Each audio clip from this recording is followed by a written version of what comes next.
kecoh dengan istilah heart attack dengan cardiac arrest. Kenapa? Karena kalau cardiac arrest secara elektrikal saja memang jantungnya ini stop berdenyut atau stop berdebar atau stop kontraksi secara tiba-tiba. Kalau yang heart attack atau disebut dengan serangan jantung, kalau ini henti jantung, ini serangan jantung atau jantung akut, itu ada darah yang keluar dari jantung, artinya jantungnya mompa ada keluar darah, cuman darahnya itu tidak adekuat memasuki koroner, ya, tidak adekuat memasuki koroner sehingga koronernya menjadi hipoksia. Ya, inilah yang disebut dengan SKA atau infak miokard akut. Nah, kalau dari gejala, karena ini sifatnya tiba-tiba, jantung tidak mompa sama sekali darah, tidak ada keluar dari jantung sama sekali, maka pasien itu kita dapatkan tiba-tiba kolaps, tidak sadar, tidak bernapas, tidak ada pulsasi sama sekali. Kalau ini ada darah tapi tidak ada kuat, makanya dia ada nyeri dada, lelah, lemah, nausea dan kesulitan bernapas, ya. Tapi keduanya ini semuanya membutuhkan action yang cepat. Kenapa? Terlambat sedikit ini nyawa bisa melayang. Ini terlambat sedikit hilang otot jantung sehat dan akhirnya nyawa juga bisa melayang atau hidup tapi cacat, gitu ya. Jadi harus paham bahwa ini membutuhkan action segera. Action apa yang kita butuhkan? Begitu dapat serangan jantung maupun henti jantung, harus aktifkan sistem emergensi. Kalau kita mungkin 118, ya, kalau orang luar kan 911. Kalau yang ini heart attack, kemudian dia misalnya kebetulan tahu bahwa dia ini pasien jantung, pasien PJK, biasanya mereka sudah ada di dompet aspirin atau nitrogliserin. Tapi kalau misalnya kita kebetulan yang jaga UGD-nya bisa membedakan, oh heart attack ini, ya, kita buat dia menelan atau mengunyah aspirin dan kemudian memberikan nitrogliserin. Kalau yang ini, yang cardiac arrest, kalau misalnya tidak ada alat sama sekali, kita tidak bisa bedakan apakah dia ini sifatnya yang bisa diberikan shock atau tidak bisa diberikan shock, ya tetap harus CPR saja sampai ada alat yang kita sebut dengan automated external defibrillator yang bisa kita jangkau, bisa kita gunakan secepatnya untuk melihat apakah dia golongan yang shockable atau golongan yang non shockable, tidak bisa di shock, ya, harus paham itu. Jadi ada alatnya, tidak bisa diraba baru kita bilang, oh ini shockable, ini tidak bisa, harus ada alatnya. Cuman kekurangannya di Indonesia, alat-alat ini hampir kita tidak pernah lihat berada di fasilitas umum. Beda kalau misalnya dulu saya pernah seminggu di Korea, semua tempat-tempat kayak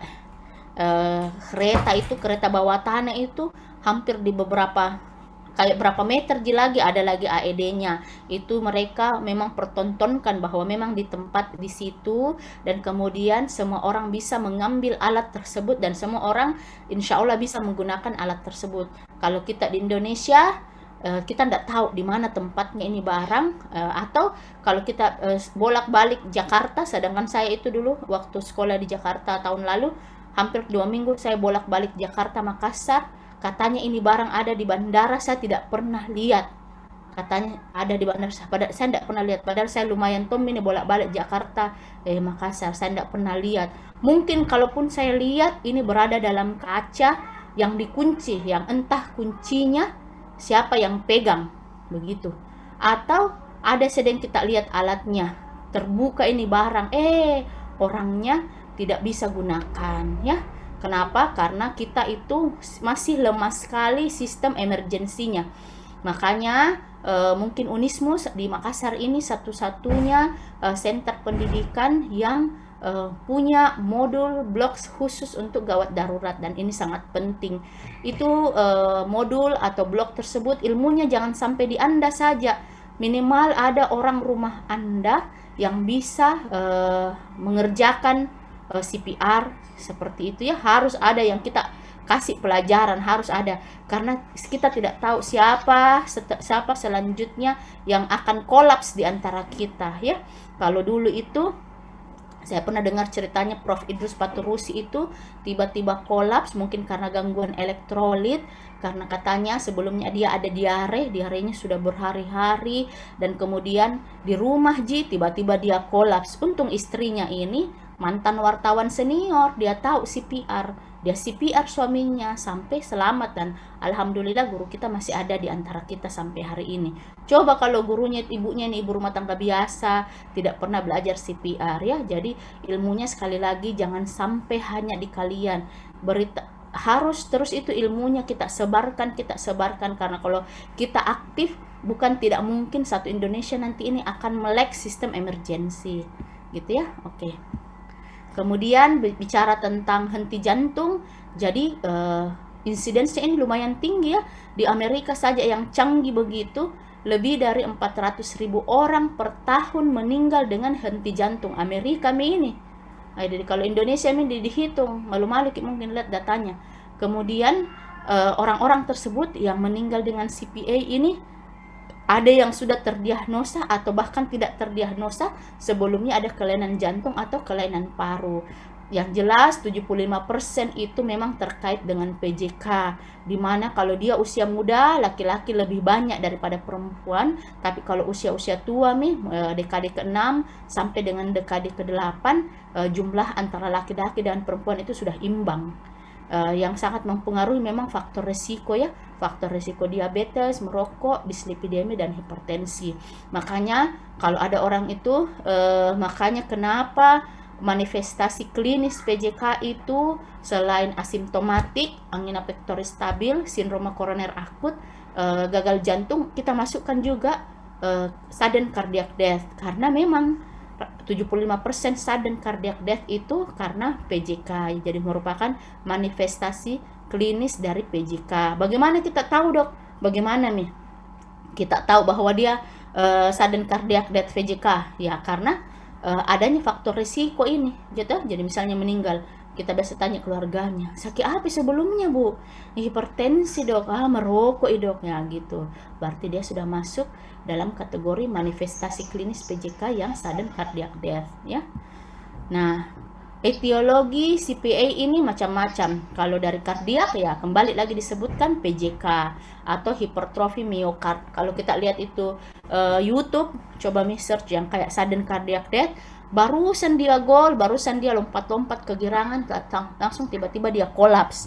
Nah, karena tanpa mereka sadari bahwa atlet-atlet yang kuat-kuat itu ternyata kadang mereka ada hipertrofi miokard, misalnya kardiomiopati hipertrofik obstruktif lagi. Kemudian ada namanya kelainan genetika. Nah, kelainan genetika ini ada yang kelainan genetikanya ini mempengaruhi struktur jantung, misalnya ARVC, arrhythmogenic right ventricle kardiomiopati, atau strukturnya bagus tapi dia Brugada, long QT syndrome, short QT syndrome, polymorphic VT katekolamin gitu. Nah, itu karena kelainan genetik. Contohnya itu kayak suaminya Bunga Citra Lestari, dia yang kaya, ganteng, olahragawan, barusan bicara sama istrinya cuma pergi bersihkan make up, dia sudah kaku, bukan kaku, dia sudah cardiac arrest ya. Nah, itu ada juga karena penyakit-penyakit kronik, misalnya karena kelainan katup, kelainan jantung bawaan, atau gagal jantung ya. Yang paling berbahaya itu kalau dia punya abnormalitas elektrofisiologi. Tapi ini bisa kita deteksi dari awal, misalnya kayak Brugada, kan kita bisa lihat itu pattern EKG Brugada, atau kita bisa menghitung LTTS. Jadi kenapa itu dokter umum harus bisa memeriksa dan menginterpretasi EKG, karena bayangkan banyak kelainan yang sifatnya mengerikan, mematikan yang bisa kita kenali dari EKG, itu dari kardiak. Kemudian yang kalau dari paru ada yang namanya obstruksi jalan nafas, emboli paru, atau kelemahan otot pernapasan, atau memang karena trauma yang mungkin langsung membuat jantung itu berhenti. Misalnya trauma yang langsung robekan miokard misalnya, membuat jantungnya kayak tamponet, atau paru-paru tension pneumothorax, atau emboli paru sudah di sini ya. Nanti kita lihat cardiac arrest pada trauma. Nah, selain yang penyakit tadi, ada juga etiologi yang bukan penyakit tapi dia itu sifatnya kausa tapi reversible. Jadi misalnya kayak hipovolemi. Status hipovolemi ini kan sebetulnya bukan penyakit, cuman suatu keadaan yang ini juga bisa menyebabkan terjadinya cardiac arrest. Itu tadi yang saya bilang, mungkin Prof. Idrus karena dia dehidrasi, dia hipovolemi, dia gangguan elektrolit, dan kemudian terjadi aritmia, dan kemudian dia jatuh dalam kondisi henti jantung ya. Jadi ini harus diingat selalu bahwa ada yang namanya 6H, 6T penyebab cardiac arrest. Nah, dan ini bagusnya ini penyebab bisa kita koreksi. Jadi misalnya hipovolemi, hipoksia, asidosis, hipo atau hiperkalemi, hipoglikemi, hipotermi. Ini kan sifatnya bisa dikoreksi. Sedangkan yang 6T, toksin, tamponade, trombosis, ini sama ya. 1, 2, 3, 4. Trombosis, tension pneumothorax atau trauma. Di sini ini ada trombus arteri, ada trombus pulmo, trombus vena. Nah, patomekanismenya seperti ini. Kalau misalnya jantung karena penyebab-penyebab yang tadi, baik dari kardiak, baik dari non kardiak, misalnya paru, atau dari trauma, ini membuat jantungnya tiba-tiba tidak berdetak, maka tidak ada aliran darah sama sekali ke otak dan ke paru-paru ya. Tidak ada aliran darah sama sekali. Kita bisa memikirkan bahwa kalau ini tiba-tiba hipoksia, maka dia akan menjadi aritmia. Seperti yang tadi kita lihat ya, bahwa hipoksia bisa menyebabkan ini aritmia. Nah, aritmianya ini bisa berupa VFVT atau bisa berupa bradiaritmia yang kita nanti cek periksa sebagai asistol atau PEA ya. Jadi karena kausa tadi menyebabkan jantung hilang fungsinya sehingga tidak bisa sirkulasi secara spontan dan efektif, maka timbullah mekanisme elektrik dari proses ini. Mekanisme elektrik inilah yang kemudian akan menghasilkan VTVF dan menghasilkan PEA atau asistol. Dibedakan seperti ini karena tata laksananya sangat berbanding terbalik antara dua kondisi ini, dimana kalau misalnya dasar cardiac arrestnya itu karena VFVT itu ini adalah penyebab terbanyak dari cardiac arrest, dan kemudian yang ini 20% saja. Tapi antara VFVT atau PEA dengan asistol, yang mana yang lebih ganas? Yang lebih ganas adalah ini, karena ini biasanya tidak kayak dia resisten terhadap terapi. Kalau ini dia lebih responsif terhadap terapi. Oke, manifestasi klinisnya sebetulnya sebelum pasien ini kolaps ya, sebetulnya sudah ada gejala peringatan seperti dia tiba-tiba kayak lemah. Kalau kita lihat video-video orang yang mati mendadak itu, dia berdiri kemudian oleng dan kemudian jatuh ya. Karena itu tadi dia sebetulnya ada kelemahan, dia pusing, merasa ringan badannya, merasa mual atau mungkin sakit dadanya atau kesulitan bernapas, dan kemudian dalam waktu singkat dia tiba-tiba kolaps di depan mata kita ya, kolaps di depan mata kita. Nah, dia ini kolaps, tidak sadar, tidak bernapas, dan tidak didapatkan pulsasi. Dan untuk mendiagnosa bahwa orang ini cardiac arrest atau tidak, henti jantung atau tidak, cuman satu caranya, yakni perabaan arteri karotis. Jadi Anda harus berlatih betul cara meraba arteri karotis ya. Cara meraba arteri karotis, karena ini adalah gold standar diagnosis dari henti jantung. Gampangnya gitu cara mendiagnosis ada telepon. Cara mendiagnosis, bilang dulu mama mengajar. Cara mendiagnosis henti jantung ya. Jadi harus pintar. Dan untuk Jadi untuk tutup dulu. Iya, tutup dulu. Di luar dulu, guys.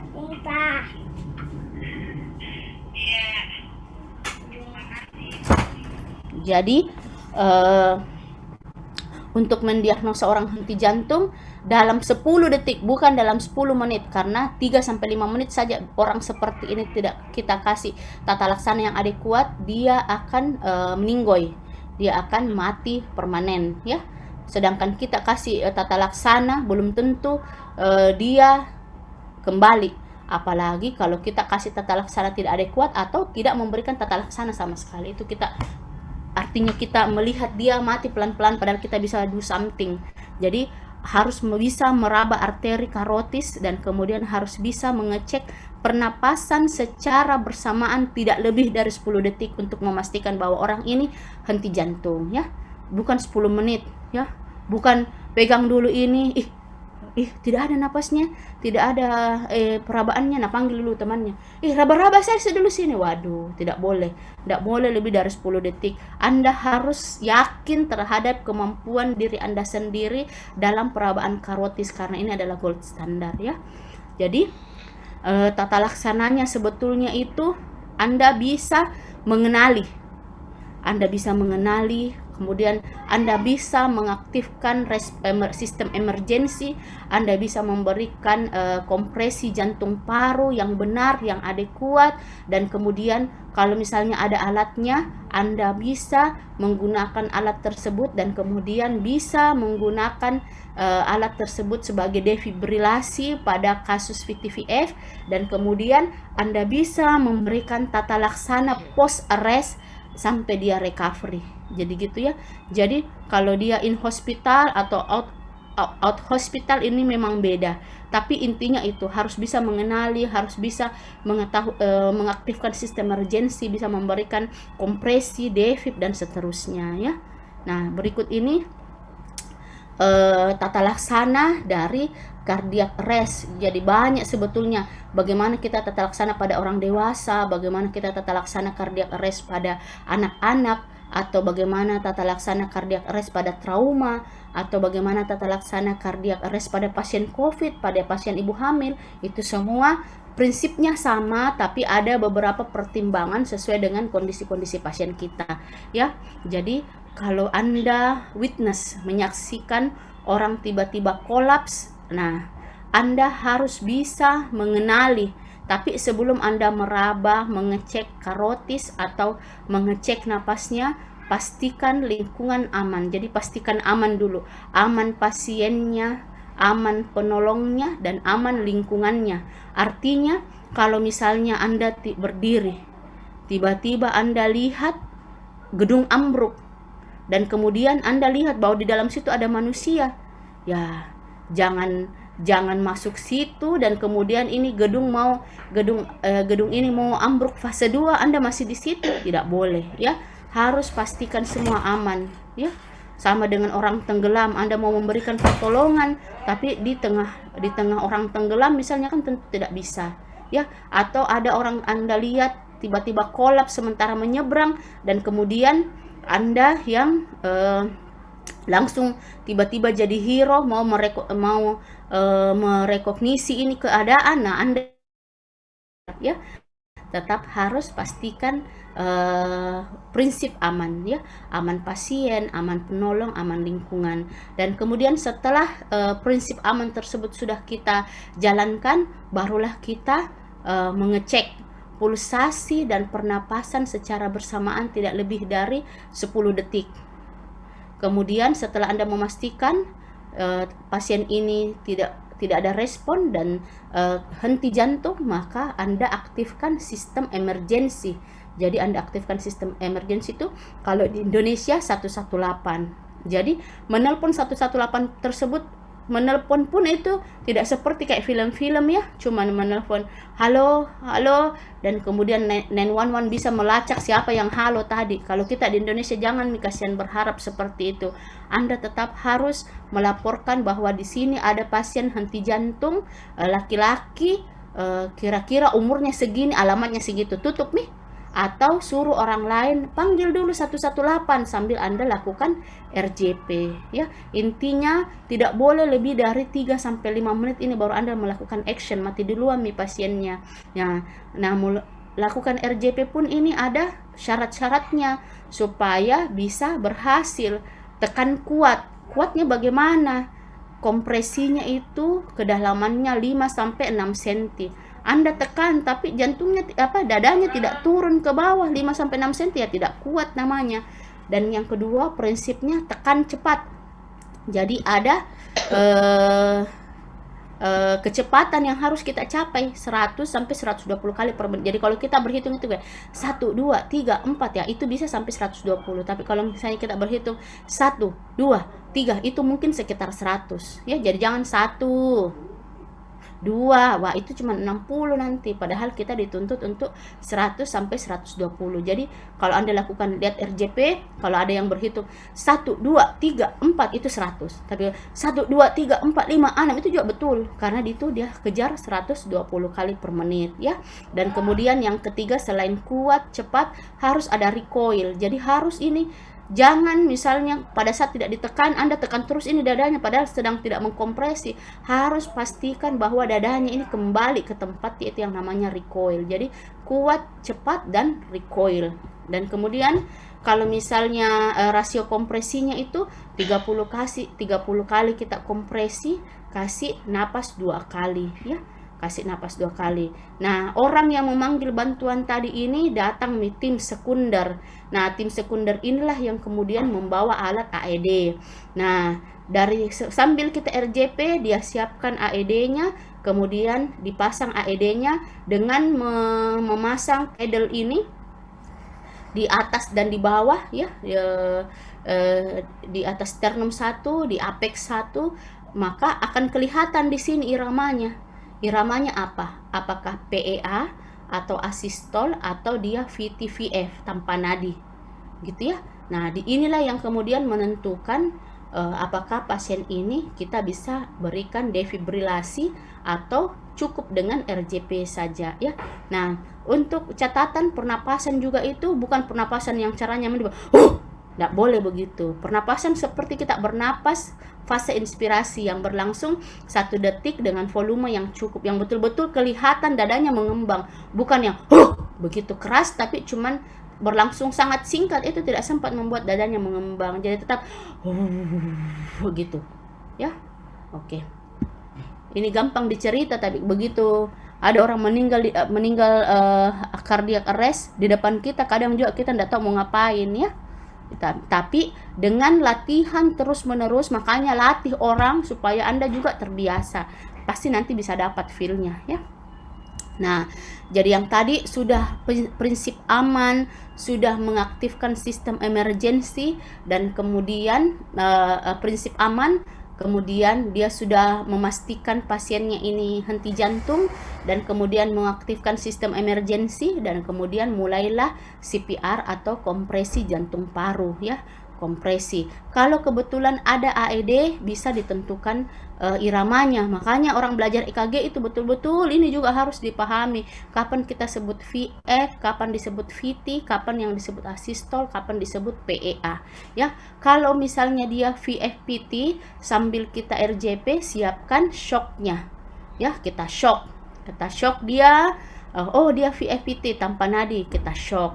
Habis kita shock, kita RJP. Kemudian kita cek lagi apakah dia masih VT-VF tanpa nadi. Kalau dia VT-VF tanpa nadi, tetap kita shock. Kemudian RJP, dicek lagi, di shock lagi, di RJP lagi. Itu kalau VT-VF. Tapi kalau misalnya dia asistol atau PEA, tidak ada di sini yang shock. Semuanya CPR saja dan kemudian masuk obat-obatan ya. Jadi obat-obatan apa yang masuk? Epinefrin. Epinefrin dulu itu kita masukkan 1 mg setiap 3 sampai 5 menit ya. Jadi 1 mg ini persis 1 ampul epinefrin. Jadi kalau ada orang cardiac arrest atau nanti Anda pelatihan ACLS, yang perlu Anda perhatikan bahwa suntikan epinefrin ini adalah spoid 3 cc. Jangan salah, jangan ambil yang 10 cc, jangan ambil yang 5 cc. Karena Kalau misalnya Anda ambil yang 10 cc atau 5 cc, berarti Anda tidak paham bahwa epinefrin itu sediannya 1 cc ya. 1 cc dikasih dia, belum balik, kasih lagi. 3 menit lagi belum balik, kasih lagi. Kemudian jika dia sudah 3 kali belum balik, dicek lagi apakah dia ritmenya masih asystole atau PEA atau sudah berubah menjadi VT-VF. Kalau misalnya dia VT-VF, berarti dia bisa di shock, maka kembali lagi ke sini ya. Shock CPR, shock CPR, shock CPR ya. Jadi shock CPR cek, shock CPR cek, shock CPR cek, gitu seterusnya. Tapi kalau dia masih PEA atau asystole, maka kita tetap CPR, kemudian dicek lagi ya, sambil kita treat reversible causesnya. Jadi misalnya dia sementara henti jantung, nah itu kan ada yang ambil darahnya, yang bisa dicek saat itu cuman GDS mungkin, atau saturasi mungkin bisa dicek. Oh, dia hipoksia. Itu semua dikoreksi apa yang kita bisa koreksi dalam waktu yang singkat gitu ya. Nah, berapa dosisnya kalau di shock? Kalau kita menggunakan kebetulan kita punya mesin yang jadul, cuman ada monofasik pilihannya, maka kita harus memberikan defibrilasi yang hantarannya besar, 360 joule. Tapi kalau yang bifasik bisa sampai 120 sampai 200 joule ya. Kalau saya ya tidak pernah pakai 120, saya langsung 200 joule. 200 joule ya. Karena kalau kami orang-orang aritmia memang dibuat VT pasiennya. Jadi kalau misalnya dia berugada, kita memang kasih obat atau kita pacu-pacu terus jantungnya sampainya pasien itu VT kejang. Nah, begitu dia VT, maka kami kemudian kasih defibrilasi gitu ya. Nah, itu yang untuk orang henti jantung dewasa, bukan karena trauma. Nah, kemudian begitu dia kembali, dia bernapas spontan, kemudian kita dapatkan pulsasi tentu saja, maka ada manajemen post cardiac arrest. Tidak langsung kita tinggalkan pasiennya ya. Orang-orang ini apalagi penolong sekunder itu tentu banyak tata laksana yang harus tetap mereka lakukan, baik itu dari fase stabilisasi awal ataupun kemudian tata laksana yang lebih lanjut. Jadi kalau misalnya dia balik napasnya, maka dia tetap harus tata laksana airway ya. Tata laksana airway, berikan oksigen 92 sampai 98%. Jadi mungkin ini pakai sungkup reservoir sampai 10 liter ya. Kemudian perhatikan hemodinamiknya. Yang jelas target kita itu hemodinamiknya di atas 90 untuk TDS-nya, MAP-nya di atas 65. Kalau misalnya ini tidak, maka itu tadi kita kembali ke algoritma shock yang saya jelaskan ya. Nah, karena ini pasiennya sudah ROSC, kita sudah pastikan airway-nya, pastikan napasnya, pastikan sirkulasinya aman, barulah kita EKG. Jadi tidak ada tadi di algoritma bahwa orang henti jantung itu kita EKG ya, tidak ada ceritanya. Nanti kalau dia sudah post cardiac arrest, sudah aman jalan napas, pernapasan dan sirkulasinya, baru kita EKG. Kemudian dari EKG-nya ini misalnya ketahuan bahwa dia STEMI atau dia cardiogenic shock atau dia shock yang membutuhkan support mekanik, misalnya IABP, intra-aortic ballooning pump gitu ya, intra-aortic ballooning pumping. Nah, itu baru kita istilahnya tata laksana, itu semua termasuk di tata laksana post arrest ya. Nah, kemudian kita cek lagi apakah pasiennya ikut perintah atau tidak. Kalau misalnya dia respon, maka ini harus dikirim untuk critical care, tetap harus masuk ICU, bukan masuk perawatan biasa ya. Jadi jangan bilang ih mentang-mentang dia sudah balik di UGD, misalnya Anda dokter UGD-nya, dia sudah balik, sudah sadar, dan kemudian Anda kirim lagi ke perawatan biasa, itu salah besar ya. Ini harus kita istirahatkan ke ICU. Kemudian kalau dia tidak ikut perintah atau malah koma, nah mungkin kita harus memperhatikan tata laksana suhunya, misalnya manajemen suhu, atau mungkin ada masalah di otaknya ya, mungkin kita perlu pemeriksaan CT scan dan seterusnya ya. Jadi ini yang jelas yang mau ditekankan di sini, bahwa ada manajemen post arrest. Jangan terlena bahwa dia sudah balik. Dan ini sambil kita cari penyebab 6H 6T-nya ya. Harus cari terus ini 6H 6T. Karena kapan ini tidak dikoreksi, maka bukan tidak mungkin dia akan balik lagi ke kondisi henti jantung. Nah, kalau orang hamil prinsipnya sama Ji, tapi ada beberapa yang harus kita perhatikan kalau wanita hamil ya. Jadi misalnya high quality CPR ya, semua juga iya. Devip jika indikasi sama dengan tadi.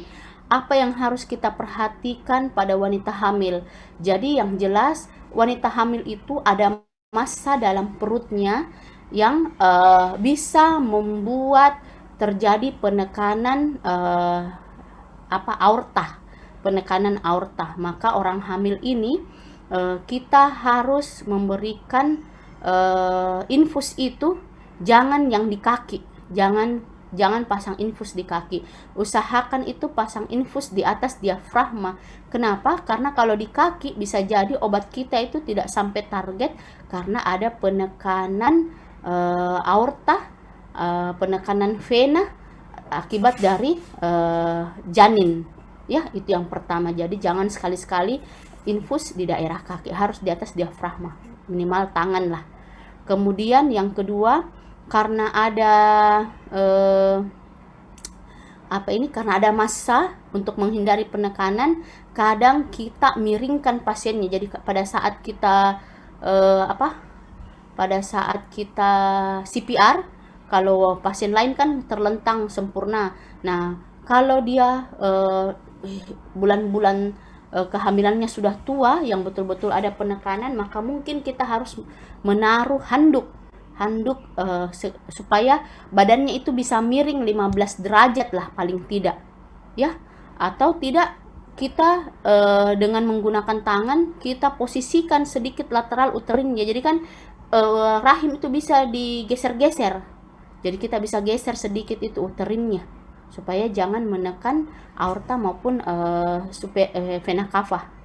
Kemudian selanjutnya, bahwa kalau dia ini di atas 25 minggu, maka kompresi kita yang biasanya dua jari di atas processus hypodeus, maka untuk yang wanita hamil supaya kita tidak menekan fundus uterinya, maka kita biasanya menaruh tangan kita bukan dua jari di atas processus, tapi kita menaruh jari di pas di tengahnya sternum supaya fundus uterinya tidak kita tekan gitu ya.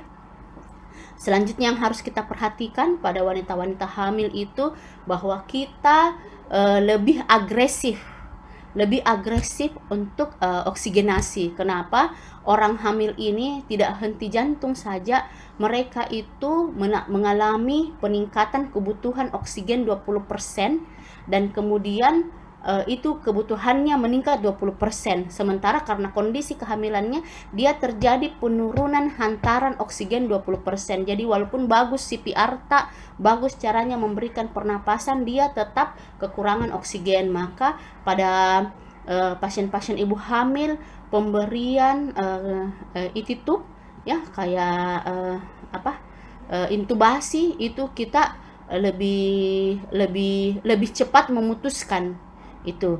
Dan kemudian yang harus lagi diperhatikan pada wanita hamil, bahwa yang menjadi yang menjadi prioritas adalah ibunya yang kita amankan. Tapi ada kondisi di mana kita tidak bisa menyelamatkan ibunya, maka dalam 5 menit ya, dalam 5 menit ini pasien hamil ini jika diperkirakan umur kehamilannya yakni di atas 25 minggu viable, maka dalam 5 menit kita harus putuskan untuk segera sesar ya. Jadi kenapa itu kalau ada henti jantung wanita hamil kita membutuhkan tim yang lebih banyak, harus ada neonatalnya, emergensinya, anestesinya, obstetrinya, intensive care-nya, dan cardiac arrest service, karena banyak yang mau dikerjakan pada pasien-pasien ini. Tapi kalau misalnya dia kurang dari 25 minggu di mana perutnya belum terlalu besar, ya hampir sama jelas dengan orang yang tidak hamil. Tapi kalau sekali lagi bahwa untuk yang wanita hamil itu banyak hal yang harus kita pertimbangkan ya. Banyak hal yang harus kita pertimbangkan. Kemudian bagaimana pemberian defibrilasinya? Defibrilasi ini kalau dia indikasi defibrilasi saja, jangan ragu-ragu ya, karena aman untuk wanita hamil maupun janinnya. Adapun nanti itu ada beberapa kasus janinnya tetap mengalami aritmia, namanya fetal aritmia, bisa jadi obati. Yang jelas selamatlah dulu ya. Oke. Dan etiologi untuk maternal cardiac arrest ini banyak ya, bisa karena perdarahan, bisa karena memang ada masalah jantung, bisa karena obat-obatan, emboli, demam, dan seterusnya ya. Itu yang harus kita perhatikan pada wanita hamil. Kemudian untuk yang pediatri sama saja, kalau dia non-shockable CPR, kalau dia shockable VTVF. Cuman dosisnya saja ya. Kalau kita lihat di sini untuk yang CPR itu sama kecepatannya 100 sampai 120 kali per menit, harus ada recoil, dan kemudian ini kalau tadi 5 sampai 6 cm, ini cara kita menekan itu paling tidak lebih atau sama dengan sepertiga tinggi dada antara anterior dengan posteriornya sepertiga. Kalau orang dewasa kan tadi 5 sampai 6 cm ya. Kemudian jika cuma satu ya 15 kali kompresi, 2 napas jika cuma satu penolong. Dan kemudian untuk yang dosis defibrilasinya, kalau yang tadi 360 joule untuk yang monofasik, yang bifasik 120 sampai 200 joule, maka ini berdasarkan berat badan ya, 2 joule per kilo. Kemudian tidak berhasil, second shock itu 4 joule per kilo. Kemudian bisa dinaikkan 6 joule per kilo, tapi jangan lebih dari 10 joule per kilo ya. Jadi harus tahu kira-kira berat badannya ini anak berapa. Kemudian yang obat-obatan, kalau yang tadi 1 ampul atau 1 mili diulang 3 sampai 5 menit, maka ini kita harus kali-kali 0,01 mili per kilogram berat badannya, diulang 3 sampai 5 menit juga. Kemudian CPR-nya sama penyebabnya 5H 5T ya. Nah, kalau yang untuk trauma ya, kalau dia sifatnya cardiac arrest non trauma, maka sama yang tadi. Apakah dia VTVF, apakah dia PEA. Tapi kalau dia sifatnya trauma, maka cardiac arrestnya itu bisa karena dia hipovolemi, bisa karena tamponade, bisa karena tension pneumothorax, bisa karena hipoksemia. Yang jelas ini adalah kondisi yang sangat genting, karena biasanya karena perdarahan hebat ya, maka kita harus memberikan tata laksana yang adekuat, terutama dalam pemberian atau protokol hemoroid ini, pemberian darah dan cairan ya, pemberian darah dan cairan. Kalaupun misalnya dia kayak untuk tamponet, kemudian untuk aortic kompresi manual ya, di kompresi manual ini lihat apakah ada ahlinya, apakah ada alatnya, bagaimana, apakah ini settingannya UGD kotor atau tidak, dan bagaimana waktunya ya. Ini tetap memperhatikan apakah ini semuanya tersedia. Yang jelas untuk pasien-pasien ini kita harus main cairan dan main transfusi darah ya. Tapi kan transfusi darah itu tidak tersedia kayak ada orang luar negeri ya, tersedia di kulkasnya, ada terus darahnya. Kalau kita kan tidak ada ya, paling tidak main cairan lah kita ya, main cairan. Dan kemudian kalau orang luar negeri itu di kulkasnya ada terus golongan darah O. Jadi apapun golongan darah Anda O terus masuk ya, karena kan tidak sempat mencek apa-apa, ini tidak sempat disediakan sesuai dengan kebutuhan pasien ya. Yang jelas harus perhatikan bahwa kalau ini trauma sifatnya ya, harus perhatikan mengenai cairan dan kemudian bagaimana mengontrol perdarahan, mengontrol tamponet, mengontrol tension pneumotoraks. Nanti diajar di blok gawat darurat bagaimana penanganan tension pneumotoraks ya. Kalau tamponet ini mungkin saya nanti harus intip kembali keterampilan ini berapa levelnya ya, saya tidak tahu. Yang jelas kalau kayak rehidrasi ini levelnya level 4 semua ya. Anda harus memperhatikan yang mana level 4, yang mana level 2 ya, supaya tidak kebablasan dan tidak terlalu slow cara menangani pasien RES. Nah, bagaimana dengan pasien-pasien yang COVID? Ya, pada prinsipnya sama Ji, yang jelas intinya bahwa kita itu selalu memakai APD ya, karena jangan mau jadi pahlawan tapi kita yang ketularan atau apa ya. Yang jelas ini kita harus meminimalkan diskoneksi circle cost, kemudian intubator, pasang intubator, kemudian ini sebetulnya kalau yang pasien COVID ini kita lebih advance ya. Yang jelas sama Ji, ini semuanya hampir sama. Dia cuma mengemukakan bahwa prioritaskan intubasi ya, prioritaskan intubasi. Oke. Nah, bagaimana prognosisnya orang henti jantung? Beda-beda. Kalau misalnya dia VT, VF, seperti yang saya bilang bahwa dia lebih responsif dan kemudian dia pada usia lebih muda ya, lihat ini ya, kalau dia VT, VF dengan usia 69 tahun maka 24 jam survivalnya itu lebih tinggi dibanding usia yang sama ya, usia yang sama tapi dia PEA 17%. Jadi kalau dia VTVE prognosisnya atau tingkat survival 24 jamnya lebih tinggi dibanding PEA atau asistol. Saya kira itu untuk henti jantung ya. Iya, terima kasih. Mungkin ada pertanyaan.